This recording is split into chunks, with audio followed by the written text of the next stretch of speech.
Some people still don't get it or prefer not to believe it.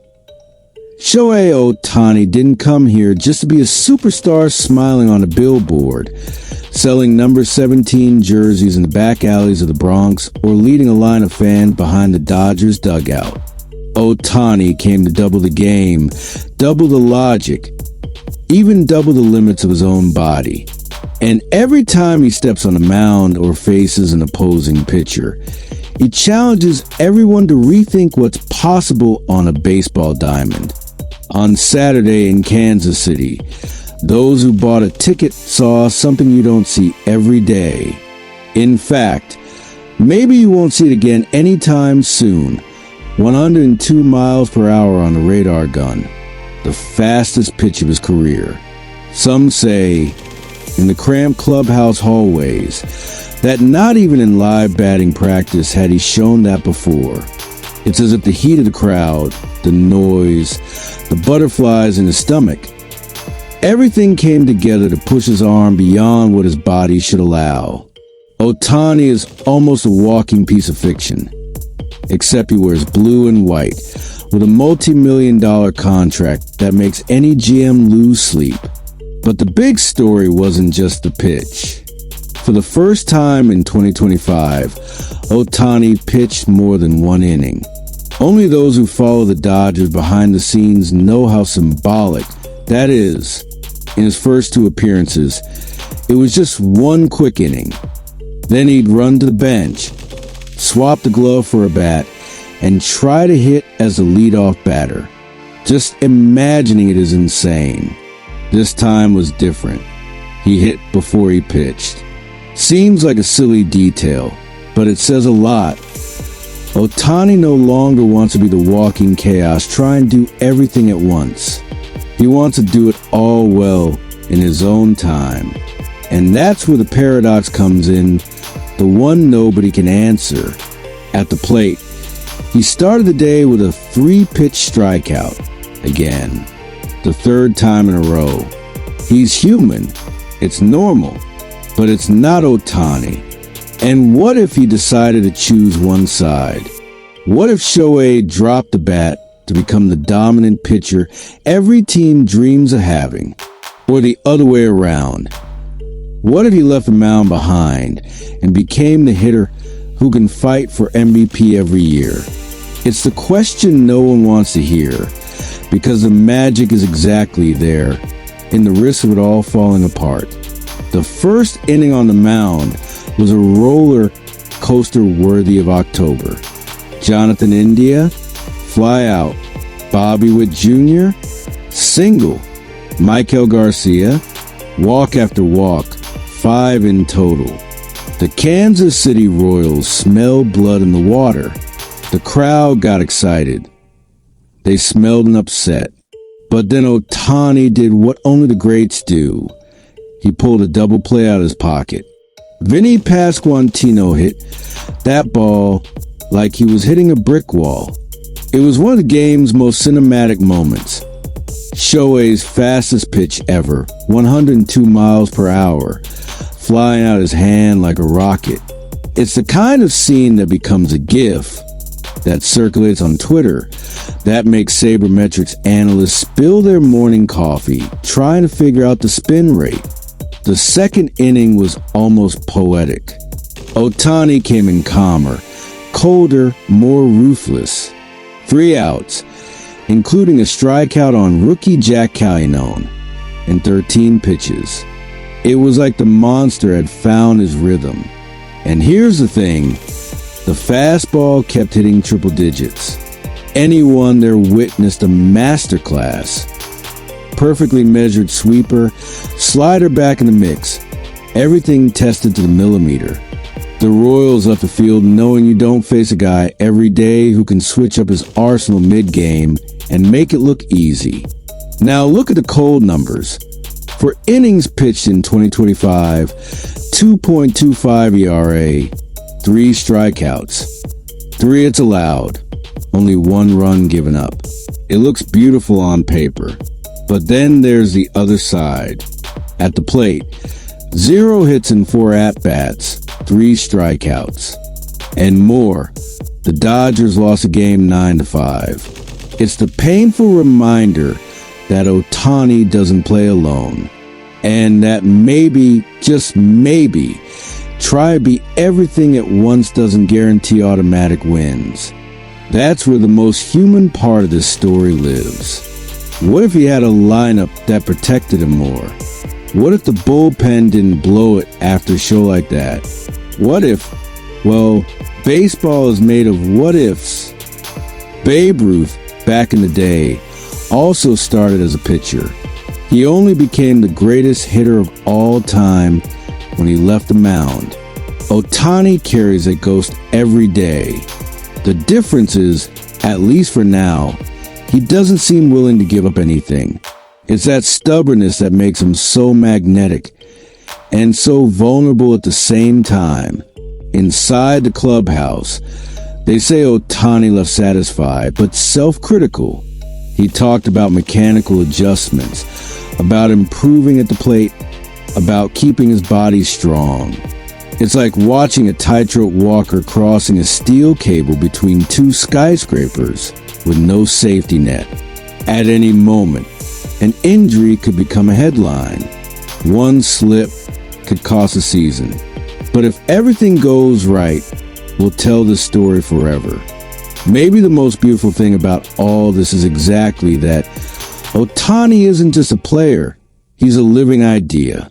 He's the argument that makes every kid look at the bat and the glove and dream of being both. He's a nightmare for those who believe it can't be done. So, before wrapping up, here's the question. How far can that arm go? How far can that obsession go? Are we watching his peak or just beginning? I only know one thing. Every time he steps on that mound, I'm going to drop everything to watch. And if you don't want to miss the next chapter of this story, go ahead and subscribe here. Because with Ohtani, any rumor could become reality in a 102 mile per hour blast. But the truth is, as impressive as Ohtani is, not even he can patch up all the cracks that are already starting to show in this castle known as the Los Angeles Dodgers. The shine of the blue uniform hides behind the curtains a mechanism that creaks every time the subject is the pitching rotation. And anyone who's been following since the World Series knows this could be the biggest ghost haunting Chavez Ravine. Because if there's one thing the Dodgers proved last winter, it's that there is no comfort zone, not even for those who lifted the trophy. While many champions locked themselves in a bubble, trusting that the recent title will carry the weight, Friedman and company did the opposite. They went to the market with a knife between their teeth. The order was clear. Find arms. Strong, consistent, ready for October. All to avoid repeating the scene from 2024, when injuries decimated the rotation when it mattered most. And even so, here we are in 2025, seeing the same dark cloud hanging over the mound. Tyler Glasnow and Blake Snell, two names that were supposed to be the foundation, are still stuck on the rehab clock. And every delayed bullpen session, every reported discomfort, makes the fan bite their nails down to the quick. Because the regular season can handle some disrespect, October cannot. Andrew Friedman, the architect, tries to project calm. In front of the cameras, the answer is almost rehearsed. Our wish is not a trade for another starter. We want to believe in what we have. But in the hallways, the conversations are less poetic. Those who live the day-to-day know. Today's no can turn into a yes in the blink of an eye. And that's how, out of nowhere, Sandy Alcantara's name started to echo among insiders. Bob Nightingale, who breathes baseball from the inside out, called it, "They want Alcantara," and that sentence alone shakes everything up. Because Alcantara, when healthy, isn't just another arm. He's the 2022 Cy Young winner. The guy who at his peak intimidated any lineup in any stadium. He's a Game 7 pitcher. He's there to silence a packed ballpark. But the story isn't that simple. Sandy is coming back from Tommy John surgery, a surgery that has toppled giants. In June, he started to show flashes of the old monster, a 2-1 record, 2.74 ERA, solid outings. But then, against Arizona, the castle wobbled again, 7 runs in 6 innings. A stumble? A sign? That's where the dilemma lives. What if Alcantara is never the same again? What if the Dodgers pay a high price, prospects picks, clubhouse trust, to get an arm that can't hold up in October? And worse, what if that investment takes away space from someone who's knocking at the door? Because while everyone speculates about Sandy, behind the scenes there are people watching Emmet Sheehan. The kid is practically Alcantara's opposite. 0 Cy Young pedigree, but a living promise that sometimes the future lives in a farm system. He came back to the mound after a year-long hiatus, and in his debut, he already showed a spark. 1 run over 4 innings. Then, in AAA, he threw 6 perfect innings, 21 swings, and misses on 73 pitches. It's like poetry for a scout who still believes in homegrown development. Dave Roberts doesn't hide the sparkle in his eyes. He talks about Sheehan like someone describing a diamond that just needs polishing. Obviously, he's coming off a really good season. He'll have another start in OKC, then anything can happen. That last line is almost a whisper to the rivals. We might have a solution right here. And then the fan base splits. Some think it's crazy to hand the keys to a 25-year-old kid in the middle of a run that could hang another flag in October. Others see it as the magic of the Dodgers, always with a prospect ready to break out, always with a new arm up their sleeve. It's the essence of a franchise that never fears spending, but loves it even more when the solution comes from within. Now, imagine this picture. Ohtani pitching 2 or 3 innings of pure electricity. Then Alcantara, if he comes, to cover the rest. And out in the bullpen, Sheehan, or maybe Snell recovered, ready to slam the door shut.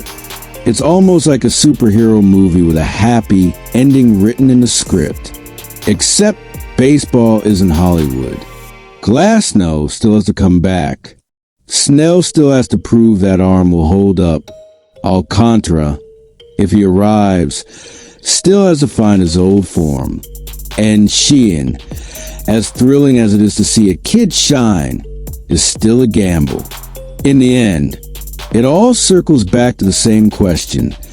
How long can the Dodgers live on hope? That's why every Snell bullpen session becomes a headline. Every Marlins rumor becomes a story. Every Alcantara stat carries the weight of gold. Because in this game, one trade can topple a castle or build a new one. Andrew Friedman is a master at waiting until the last second. But is waiting the right move this time? Or will boldness win out? Maybe Sandy Alcantara never wears Dodger blue. Maybe Sheehan becomes the unlikely hero. Maybe Ohtani has to carry it all on his back again. Or maybe all of this is just the first act of a script we can't even imagine yet. And if there's one thing I can guarantee, it's that with the Dodgers, nothing ever dies as just a rumor. Stay tuned, subscribe, because at any moment, Friedman's phone might ring. And when it rings, the Los Angeles rotation will never be the same again.